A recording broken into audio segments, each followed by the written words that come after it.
Вы смотрите «Актуальное интервью», в студии Сергей Михедов. Здравствуйте. У нас в республике работают центры общения старшего поколения. Все ли заинтересованные люди знают об этом, как эти центры работают и какое влияние они оказывают на жизнь старшего поколения? Об этом и не только. Мы поговорим сегодня. Гостья в студии Марина Герман, управляющая отделением Фонда пенсионного и соцстрахования России по Республике Саха-Якутия. Марина Евгеньевна, здравствуйте. Здравствуйте. Вот что такое центры общения старшего поколения и вот когда они начали появляться? Центры общения старшего поколения в целом это проект фонда.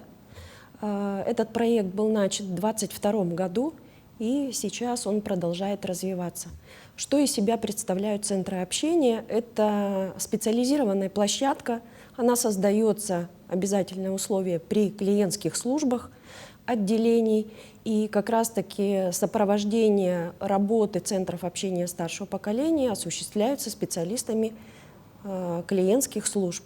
Скажем так, это специализированная площадка, которая организовывает некое новое пространство, скажем так, да, для развития, для образования, для общения, для самосовершенствования, самореализации граждан, наших пенсионеров. Ну вот какова цель создания центров общения старшего поколения? Следует отметить, что в 2016 году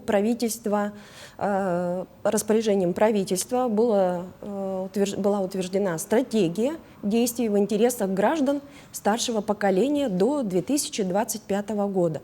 И как раз-таки в рамках этого направления и были созданы центры общения старшего поколения. Конечно же, определен вектор определенных направлений деятельности, приоритетные направления. Это, конечно же, целью является обучение финансовой, компьютерной грамотности, правилам безопасности, да, в современных условиях экономических. Сейчас все практические услуги переходят на портал государственных услуг, и поэтому, конечно же, необходимо обучение. Также это повышение уровня финансовой, правовой грамотности, укрепление здоровья, ну и, как я уже сказала, это самореализация и развитие. Ну вот на сегодня сколько таких центров уже создано на территории республики? Если говорить в целом по России, при отделениях в Российской Федерации создано уже более 460 центров. На территории республики мы начали не в 2022 году, в 2023 году мы стали открывать как раз-таки в отдаленных наших населенных пунктах, где расположены наши клиентские службы. Первые центры были открыты в Алекминском районе, это в 2023 году. Это были у нас Горный Улус, клиентская служба. Да, всего было открыто 5 в 2023 году центров общения старшего поколения. И в 2024 году мы открыли еще 2 центра. Почему покажется, наверное, это незначительным количеством, но мы изыскиваем свободные площади. Я уже говорила, да, что это при центрах, при наших клиентских службах открываются эти центры. Поэтому очень важно подобрать условия этих площадок. И, конечно же, специалисты должны быть подготовлены для того, чтобы организовывать этот процесс. Всего, я уже сказала, 7 центров общения старшего поколения мы дальше будем развивать. Сегодня прорабатывается вопрос еще открытия в Вилюйской группе улусов. Ну и как показывают себя такие центры, да? Вот какие мероприятия в них проводятся? Как я уже говорила, цель какая, да, это прежде всего образовательное, повышение финансовой, компьютерной грамотности. И как раз-таки наши специалисты, которые работают в центрах общения, оказывают консультацию, как раз-таки в первую очередь это по пенсионному обеспечению, по порядку предоставления государственных услуг, пользоваться электронными сервисами, смартфонами, ну и так далее. Это самое такое более востребованное. Также мы приглашаем еще специалистов других ведомств. Очень активно пользуются этой площадкой и муниципальное образование, медицинские учреждения, ну и другие структуры, которые находятся на территории клиентской, в районах, улусах, где открыты клиентские службы у нас. Мгм. Ну, наверное, еще есть работа по защите от мошенников, да, как себя обезопасить, Не если с- вдруг не с- звонят мошенники или беспокоят. Ну, вот вы еще упомянули про обучающие лекции, да, по освоению сети интернет. Вот что здесь в этом направлении, какая работа? В данном направлении, конечно же, ведется подготовка. Прежде всего, да, оснащается компьютерами, демонстрационными материалами. Конечно же, прежде всего мы используем материалы Центрального банка, Министерства МВД, которое направляется нам в отделение для того, чтобы мы проводили как раз-таки разъяснительную работу по финансовой грамотности и не допустить взаимодействия с мошенниками. Это прежде всего.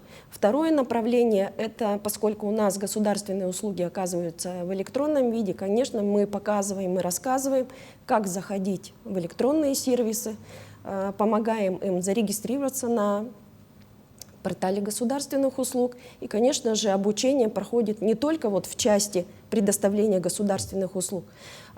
Широкое распространение получило, конечно же, обучение языкам. Например, в Алекминском центре общения старшего поколения наши пожилые граждане, да, наши пенсионеры очень полюбили занятия языковые.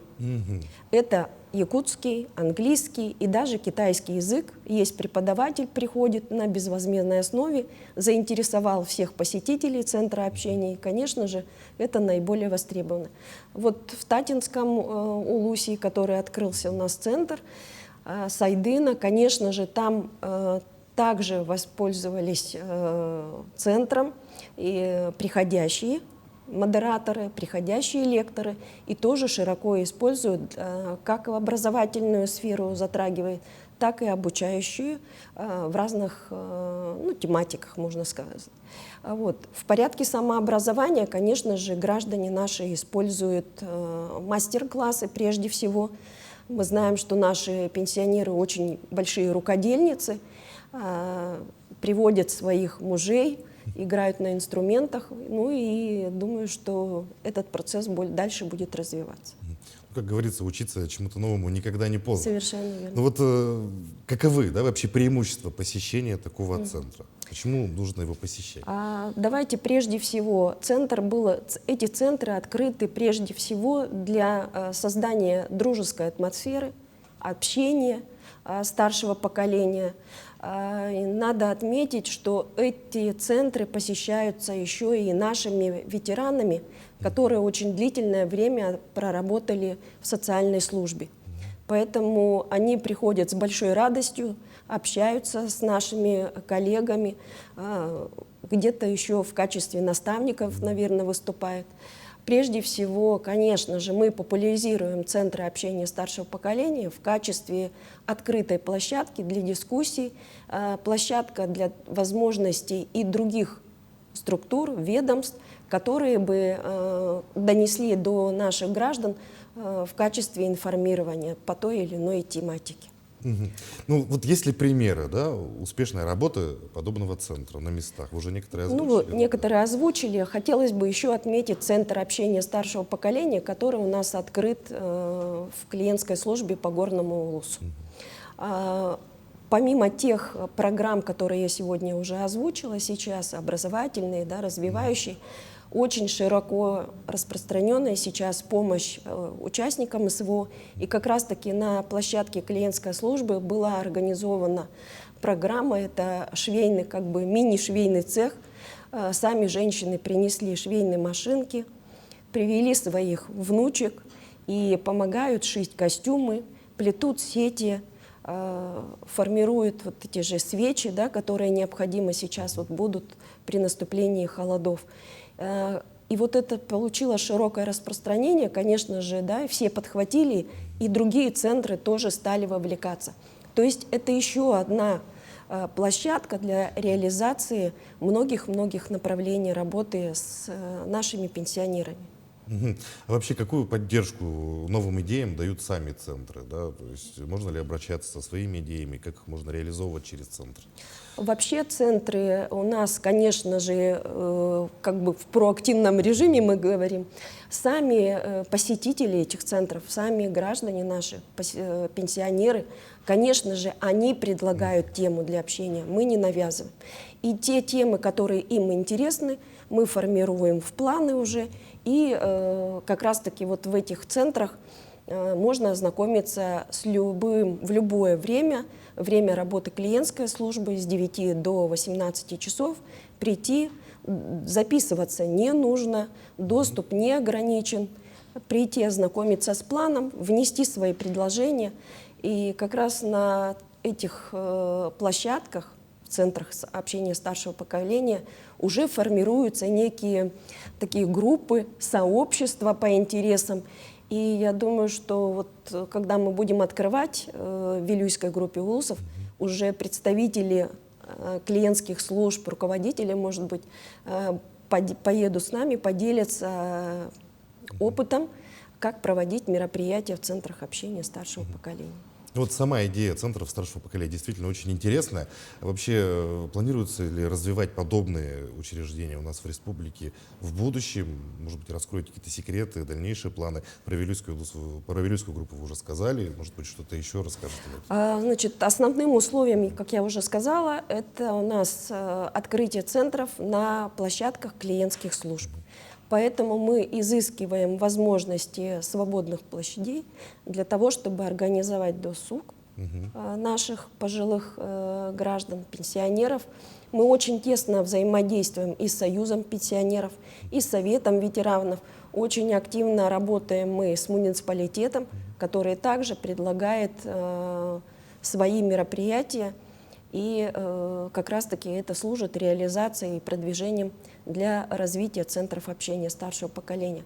Конечно, у нас в городе Якутске на сегодняшний день в проекте стоит открытие центра общения, но пока нет возможности по помещению. Будем сегодня проговаривать также и по открытию в Нерюнгринском районе. Вот это наши цели до завершения 2024 года. Следует отметить, что еще есть национальный проект развития опорных пунктов, и как раз-таки в республике Саха-Якутия 48 опорных населенных пунктов, они определены. Туда входят наши населенные пункты, да, районные улусные центры, как раз-таки на площадке которых мы будем открывать центры общения старшего поколения. Ну что ж, наше время подходит к концу. Марина Евгеньевна, большое спасибо, что нашли время, пришли к нам, ответили на наши вопросы. Желаем, конечно же, успешной реализации центров старшего поколения, чтобы они скорее появились у нас по всей республике. Спасибо. А я напомню, вы смотрели актуальное интервью. Оставайтесь на нашем канале.